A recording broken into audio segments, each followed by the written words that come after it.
තරන්දී ෆර්නැන්ඩෝගේ අපේ ලස්සන දවස වර්ණවත් කරන්න අද කලාතුරු ගොඩක් පායලා ඉන්නවනේ. ඉතින් ඒ කලාතුරු අතරේ වැජ්ජබෙන තාරකාවයක් තමයි මේ සිනමාවේ වේදිකාවේ වගේම තමයි පුංචි තිරේ මේ රුවණන් ඔබ අනිවාර්යයෙන්ම දැකලා ඇති. ඉතින් ආයුබෝවන් සුලෝචනාක්කේ. අයිබෝන් මල්ලි. හරි. අද ඉස්සලාම අපි තරින්දට මේ සුබ පැතුම් එකතු කරලා එමු. අද ඇයගේ ජීවිතයේ විශේෂ දවසක්. ඔබත් එකතු වෙලා ඉන්නවා ඒ විශේෂ දවස වර්ණවත් කරන්න. අයට අපි සුබ පතමු. ඇත්තටම ඔව් තරින්දිගේ විශේෂ දවසේ ඒකේ පංගුකාරයෙක් වෙන්න මට ආරාධනා කරාට මුලින්ම ස්තුතියි තරින්දි. ඉතින් සුබ උපන්දිනයක් කියලා ඔබට සුබ ප්‍රාර්ථනා එකතු කරනවා. ඒ වගේම නිදුක් නිරෝගී සම්පත් ලැබෙන්න කියලා මම ඔයාලට ඔයාගේ විශේෂ දවසේ ප්‍රාර්ථනා කරනවා. හරි. දැන් ඔබ රටේ අපේ රටේ ගත්තොත් එහෙම වේදිකාව කියන්නේ ඔබේ ජීවිතේ කොටසක් කියලා මම දකිනවා. ඒ වගේම තමයි පුංචි තිරයටත් වැඩිය වේදිකාව කියන දේ ඔබේ ජීවිතේ කොටසක් කියලා මම දකිනවා. කොහොමද මේ දෙක අපි කියන්නේ සමබර කරගෙන යන්නේ? කලාවෙන් ඔබ වැඩියෙන්ම ආස මොකටද කියලා අහුවොත්? මම මේ මාධ්‍ය තුනෙන් ඇත්තටම කැමති සිනමාවට සහ වේදිකාවට. වේදිකාවට මට තියෙන සම්බන්ධය කියන්නේ ඒක මැරෙනකන් අමතක කරන්න පුළුවන් දෙයක් නෙමෙයි. මොකද මගේ රංගන ජීවිතය ආරම්භ වෙන්නේ වේදිකාවෙන්, කැලණි සරසවි වේදිකාවෙන්. මම සම්මානනීය වෙන්නේ මුලින්ම වේදිකාවෙන්. වේදිකාවෙන් ආරම්භ කරපු ගමන තමයි මල්ලි මම සිනමාව දක්වා එන්නේ. සිනමාවෙත් අද දවස වෙද්දී මම සම්මානනීය රංගන ශිල්පිනියක් වෙලා තියෙන්නේ මේ වේදිකාවෙන් ලැබූ පනරයත් එක්ක. ඒක නිසා වේදිකාව කියන්නේ ඔබ කිව්වා වගේ මගේ ජීවිතයට බද්ධ වූ දෙයක්. ඒ වගේම රංගනය කියන්නේ මගේ ආත්මයට බද්ධ වෙච්ච දෙයක්.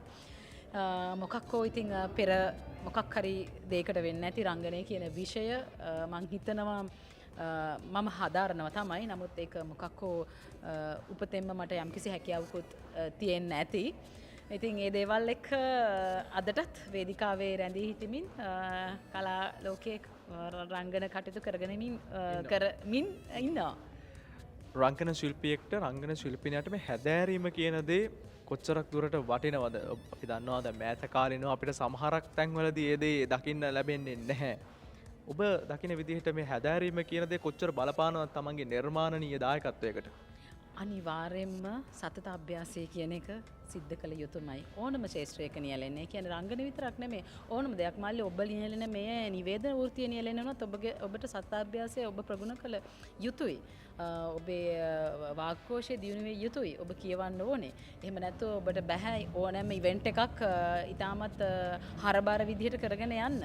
ඉතින් ඒක නිසා ඕනම කෙනෙක් තමන් නියැලෙන ශේෂ්ත්‍රයේ සතත අභ්‍යාසය යෙදෙන්න ඕනේ. ඉතින් රංගනය කියන්නේ කවුරුත් හිතුවට මෙලෙසින් කරන්න පුළුවන් දෙයක් නෙමෙයි. අදටත් මේ ඔබට කතා කරන මේ මොහොතේත් මට නම් කියන රංගනය කියන්නේ ඉතාමත් බර විෂයක්. ඉතාමත් වගකීමෙන් කළ යුතු කාර්යයක්. මම කරන හැම දෙයක්ම හැම රංගනයක්ම ඉතාමත් බරපතල කාර්යයක් විදිහට කරන කෙනෙක්. ඒ වෙනුව මම කැප වෙනවා උපරිමයෙන්ම ඕනම නිර්මාණයක. ඔයා අද මට කතා කරත් අක්කේ මං හෙට කෙටි චිත්‍රපටයක් කරනවා කියලා මට ඔයා නවකෙක් කියලා ඒක මට සුළු වැඩක් නෙමෙයි. සුළුපටු වැඩක් නෙමෙයි. ඒක මට මහා භාරදූර්ය වගකීමක්.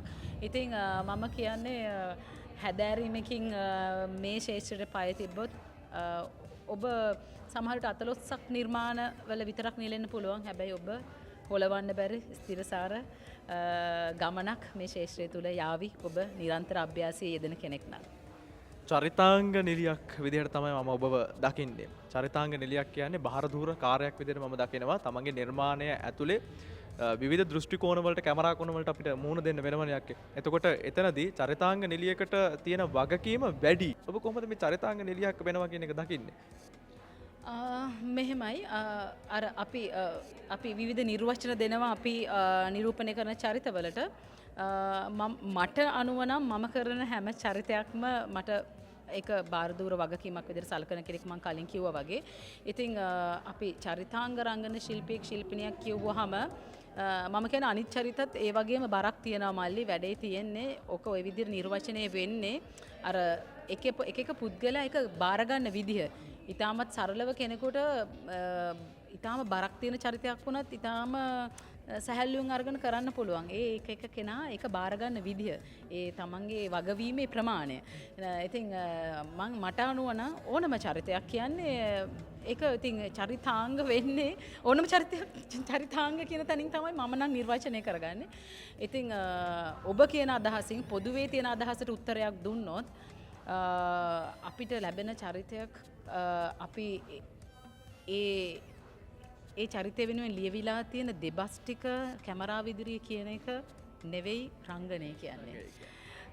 මං හිතන්නේ අපහසුම කාර්යමල්ලි මං හිතන්නේ නෙමෙයි ඔබත් දන්නවා මම අත්විදින කාරණේ මම අත්විදලා තියෙනවා මේ කැමරාවක් ඉදිරියේ කිසිම දෙබසක් නැතුව හිඳීම තමයි අමාරුම කාර්යය.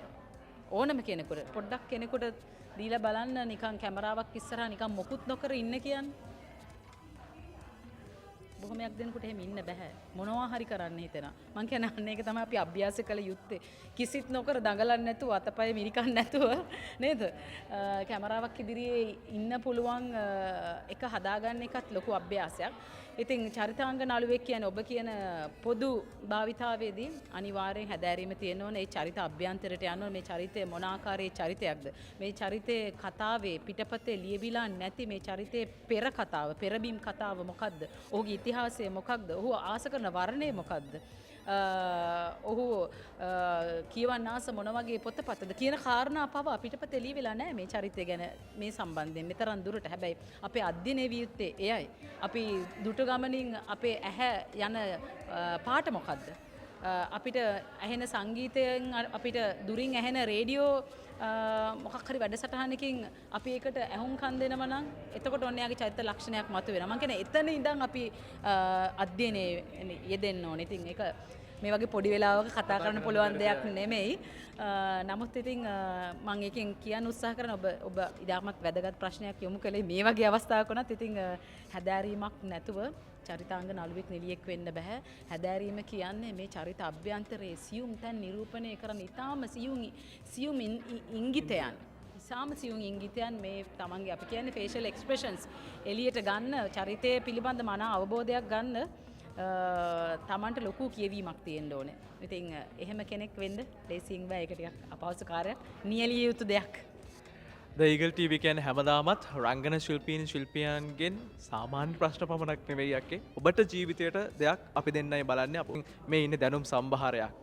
මේ විනාඩි කීපේ පවා ඔබ අධ්‍යයනය කරා නම් ඒ දැනුමෙන් ගන්න දෙයක් ඔබේ ජීවිතයට තියේවි. සුලේෂුණක්ගේ බොහොමත්ම ස්තුතියි අද දවසේ The Eagle TV හරහා එකතු වුණාට. ඔබේ කලාදිවි වැඩ කටයුතු සාර්ථක වේවා. ජය වේවා. සුබ වේවා. බොහොමත් ස්තුතියි මාලි. ඇත්තටම පොඩි කෙටි කාලයක් ඇතුළත ඔයත් ඉතාමත් හොඳ බරක් තියෙන ප්‍රශ්න අහුවා. ඉතින් ඔයාගේ නිවේදන ජීවිතයට සුබ පතනවා. ඉදිරියට යන්න කියලා ඔබේ නාලිකාවට.